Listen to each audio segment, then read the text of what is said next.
இயேசுவிலே பிரியமான சகோதர சகோதரிகளே, உங்கள் எல்லோருக்கும் ஆண்டவராகிய இயேசு கிறிஸ்துவின் பெயரால் காலை வணக்கங்கள் மற்றும் வாழ்த்துக்கள். நான் உங்கள் அகஸ்டின் வேதியர். இன்று மே மாதம் 4ஆம் தேதி 2025ஆம் ஆண்டு. ஆண்டவரின் மடியில் 5 நிமிடங்கள்.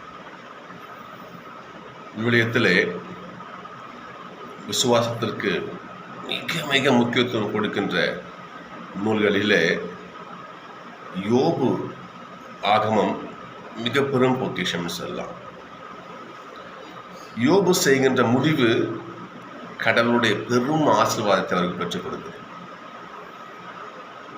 சாத்தான் என்ன பண்றான்? யோபுவை கஷ்டப்படுத்த ஆண்டவர்கிட்ட அனுமதி கேட்கிறான்.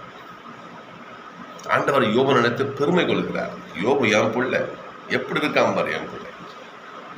சாத்தான் என்ன பண்ணுறான்? சும்மா இருங்க ஆண்டவரே, என்ன எல்லா வரத்தையும் கொடுத்துருக்கீங்க, எல்லா வசதியும் கொடுத்துருக்குறீங்க, அனைத்தையும் அவனுக்கு செஞ்சுருக்கிறீங்க, அதனால அவன் மகிழ்ச்சியாக இருக்கிறான், உங்களுக்கு அனுசரணையாக இருக்கிறான், இதில் என்ன பெருசு என்று அவன் சொல்கிறான். இப்போ என்ன பண்ணணும்? நீங்கள் கொடுத்தா திரும்பி பிடிங்கிடுங்க பார்ப்போம், அப்போ எப்படி இருக்கான்னு சொல்லுங்க. அப்பயும் அவன் உங்கள் மேலே பக்தியாக இருக்காரா செக் பண்ணலான்னு சொல்லி. சரி, அவன் உசுரில் மட்டும் கை வைக்காதான்னு சொல்லுவார். நீ என்ன பண்ணிக்கோ, அவன் உயிர் மீது மட்டும் கை வைக்காதுன்னு சொல்லுவார். யோபு போவான், மன்னிக்கணும், சாத்தான் போவான், யோபு கிட்ட இருக்கிற அனைத்தையும் பிடிக்கணும். மனைவி, மக்கள், சொத்து, சுகம், அவனுடைய உடல் நலத்தையும் பறிச்சுக்கணும். யோபுடைய விசுவாசம் கடுகு அளவு கூட, ஏன் மயிரிழை அளவு கூட மாறாது. ஆண்டவர் கொடுத்தார், ஆண்டவர் எடுத்துக்கிட்டார். இந்த பூமியில் பிறக்க ஒன்றும் இல்லாமல் பிறந்தேன், இப்போ அப்படி தான் இருக்கிறேன், என்ன ஆண்டவர் கொடுத்தார், எடுத்துக்கிட்டார் என்று இறுதி நிலை வரை கடவுளுக்கு உந்த பிள்ளையாக வாழ்வார். இந்த தேர்ந்தெடுப்பு இருக்குது பார்த்தீங்களா? நமக்கு எது தேவை? இந்த உலக செல்வமா, கடவுளுடைய ஆசீர்வா என்று இந்த தேர்ந்தெடுப்பு இது பார்த்தீங்கன்னா இன்னைக்கு தியானம் தான். இன்னைக்கு முதல் வாசத்தை, திருத்தூர் முதல் வாசத்தை பாருங்க பாப்பா. இன்னைக்கு சித்திரவதை பண்ணுறாங்க. யாரை? திருத்தூதர்களை. இந்த அங்கே இருக்கின்ற பரிசை மரணம் கஷ்டப்படுத்துகிறாங்க. இயேசு பற்றி பேசாது, இயேசுன்னு வார்த்தையை வரக்கூடாதுன்றாங்க பாருங்க. இந்த இயேசுவை பற்றி நீங்கள் கற்பிக்க பேசவே கூடாதுன்றாங்க. அவங்க சொல்கிற வார்த்தை பேசுகிற பாருங்க பார்ப்போம். நாங்கள் யாருக்கு கீழ்ப்படிவது? என்னை பயமுறுத்துற நீ உனக்கு கீழ்ப்படியணுமா?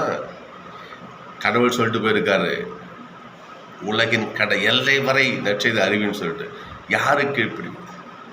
இந்த தேர்ந்தெடுப்பு தான் மனுஷனை உயர்த்துகின்ற மாபெரும் பொக்கிஷம். சிந்திச்சு பார்க்கணும் சகோதரர்களே. அவ்வாறு நாம் கடவுளுக்குரியதை தேர்ந்தெடுத்தால் நமக்கு என்ன கொடை கிடைக்கும், என்ன ஆசிரியர் கிடைக்கும் யோசிச்சு பார்ப்போம். ஒன்றும் ஏன் பெருசு போக வேண்டாம். நம்முடைய ஆண்டவர் இயேசப்பா எடுத்துக்கோமே, அவர் எந்த நிலையிலும் தந்தையின் சொற்படி வாழ்ந்து அவருக்காகவே மரித்தார் இல்லையா? தந்தையுடைய வார்த்தையை கேட்டு தன் மக்களுக்காக தன் உசுரை கொடுத்தார் இயேசப்பா. அப்படி ஆண்டவர் நமக்காக மரித்த அந்த ஒரு மாபெரும் கொடைக்காக தந்தை அவருக்கு கொடுத்த பொக்கிஷத்தை நம்ம 2ஆம் வாசிக்கலாம். அப்போ கொல்லப்பட்ட ஆட்டுக்குட்டி வல்லமையையும் செல்வமும் ஞானமும் ஆற்றலும் மாண்பும் பெருமையும் புகழ்ச்சியும் பெற தகுதி பெற்றது. கடவுளின் சித்தப்படி எவன் வாழ்கிறானோ, அவருடைய கடவுளை எவன் தேர்ந்து கொள்கிறானோ, அவனுக்கு இவை அத்தனையும் கிடைக்கும். நட்சத்திர வாசகம் பாருங்க. இன்னைக்கு பாருங்க, இன்னைக்கு பேதுரு என்ன பண்றாரு, அது நல்லா கவனிக்கணும். ஏசப்பா உயிரை வருவார்னு அவங்க நம்பிக்கை கிடையாது. ஏன்னா அவங்க ஏசப்பா அரசராக வரணும் அவங்க யோசிச்சாங்க வழிய, உயிராக அதாவது இந்த ஒரு ஆன்மீக புரட்சின்னு சொல்லிட்டு அவங்களுக்கு தெரியல.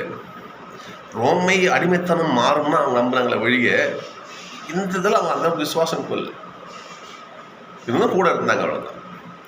திரும்பவும் என்ன பண்ணுறாங்க பாருங்க, திரும்பவும் பழைய தொழிலுக்கே திரும்பவும் போகிறாங்க, மீன் பிடிக்கவே போகிறாங்க. சொன்ன நான் மீன் பிடிக்க போகிறேன், வாங்க எல்லாரும் வாங்க, திரும்பவும் பழைய நிலைக்கு திரும்புகிறாங்க. அந்த கடவுளுடைய இறைவார்த்தை அறிவிப்பு, நற்செய்தி பண்ண அறிவிப்பு, திருத்தூதர் என்கின்ற அந்த ஆடையை கைட்டு தூக்கி போட்டு துண்டை கட்டி என்ன பண்ணுறாங்க, மீன் பிடிக்க போகிறாங்க. அற்புதமாக இங்கே அதை யோவான் சொன்ன பாருங்க. பழைய ஆடையை கட்டிக்கிட்டு கிளம்புறாங்க. அதாவது பழைய அந்த ஆடையை விலைக்கு கைட்டு வச்சுட்டாங்க. ஏசப்பா வருகிறார்.